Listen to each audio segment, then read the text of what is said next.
Hello, I'm Vairavamoorthy and I am the Executive Director of the International Water Association, the IWA.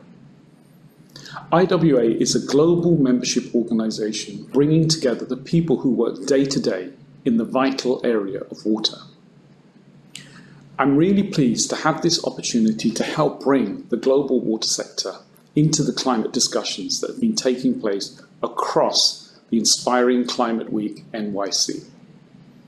The timing in the run-up to COP26 is ideal. As I'm sure it has been made very clear throughout Climate Week NYC, we are facing a climate emergency. There is an unequivocal evidence of human impact on climate, and there is a real risk of global heating escalating. There is a clear need for action. As they often say, water is the medium through which we experience the impacts of climate change. This makes climate change a topic that is of utmost relevance for the membership of my association. Action is of course needed on two fronts. One is to limit global heating through mitigation efforts, especially reducing greenhouse gas emissions. The other is to prepare ourselves for a changing climate through adaptation efforts, especially to increase our resiliency in the face of greater climate extremes. Climate impacts will touch us all, but they will hit and are already hitting the most vulnerable sections of society, those who do not have access to basic services or to the many different elements of a safe and secure life. It is therefore particularly fitting that this year's NYC Water and Climate event was a charity event in aid of Water for People.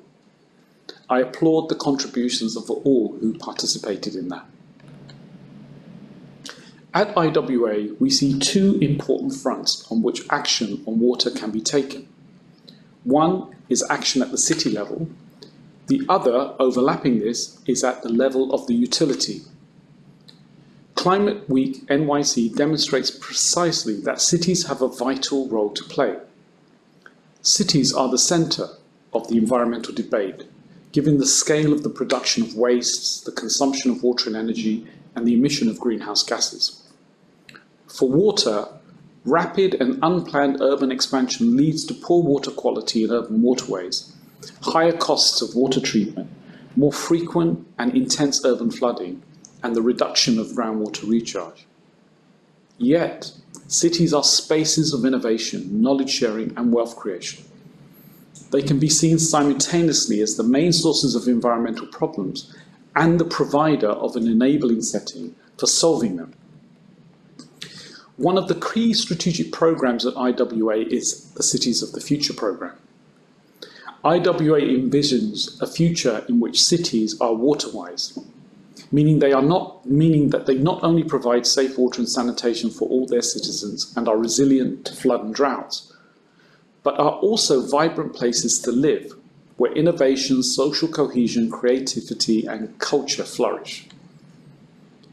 But it is action by utilities that I would like to highlight here. As to many, the role and contribution of utilities may be less visible. IWA has been progressing its Climate Smart Utilities initiative since 2020, with the aim of engaging utilities as they advance on the path of climate resilience and engage in the race to achieve net zero carbon emissions. In this period leading to the COP26, the contributions of utilities, including through the UN-supported Race to Zero, is more important than ever.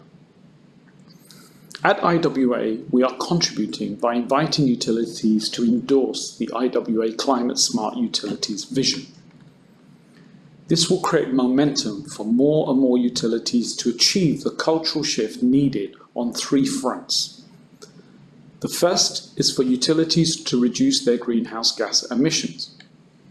The exciting potential here is that as part of this, they can harness the energy in wastewater to become net producers of energy, combining this with the opportunity to produce other resources to support a move to a circular economy.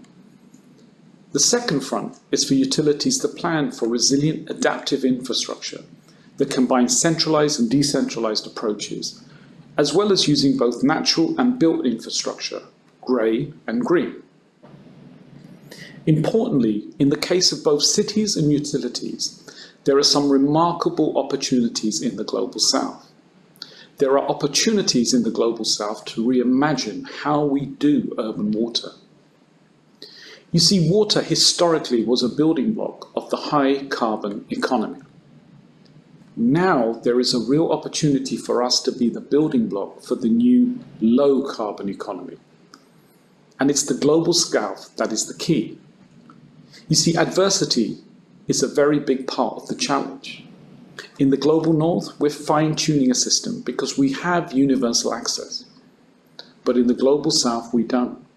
And so there's a very important equation. On one side, you have the huge need for new infrastructure and service that could be carbon intensive. But on the other side of the equation, you have this window of opportunity to do things differently in a low carbon way, energy neutral and efficient and productive use of water. I see the Global South potentially becoming the perfect laboratory on how a low carbon green economy really looks like. And that brings me to the final front in our climate smart utilities vision, our call to action. We are asking utilities to step up and play their part in inspiring change, both in the areas they serve and by inspiring other utilities. Utilities have a fantastic opportunity to demonstrate leadership, engaging citizens, industries, and wider stakeholders to embrace the change needed for a resilient and low-carbon water sector, and engaging regulators and inspiring other utilities worldwide. So there are huge needs around water, but there are also some amazing opportunities to secure progress. We hope you will join us on this journey. Thank you.